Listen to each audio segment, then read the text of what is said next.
Kung hindi ka man mahilig sa siyensya, pero gustong-gusto mo ng mga astig na trivia, aba, manatili ka lang dyan para sa mga kaalamang ito tungkol sa universe na siguradong ikaw ay mapapawaw. Una, alam mo ba na ang universe natin ay mga 13.8 bilyong taon na ang tanda? Mas matanda pa yan sa mga lolo at lola ng mga lolo at lola mo pa.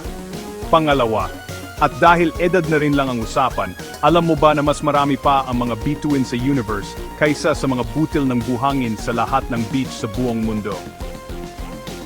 Tara, beach tayo. Pangatlo, ang mga black hole, hindi talaga sila mga butas. Mas para silang higanteng vacuum cleaner ng kalawakan. Huwag ka lang masyadong lalapit. Pangapat, ang araw natin inaabot ng 225 milyong taon para makumpleto ang isang ikot sa Milky Way. Wow, napakahabang biyahe niyan.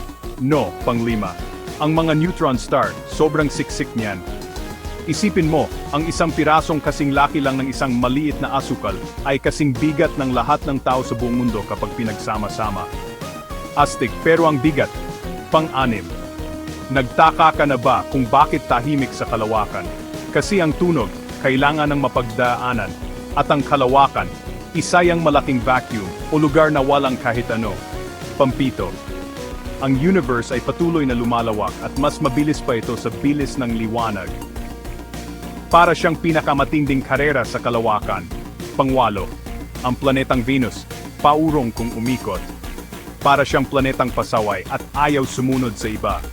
Pansyam. Ang Jupiter, mayroon niyang bagyo na tinatawag na Great Red Spot na mahigit 300 taon nang hindi tumitigil. Yan ang tinatawag na matinding sama ng panahon. Pansampu. At ang panghuli, alam mo ba na ikaw ay gawa sa alikabok ng bituin? Oo, ikaw mismo. Bawat pinakamaliit na bahagi ng katawan mo ay galing sa mga bituing sumabog matagal ng panahon. Ang galing, no? Salamat sa panonood.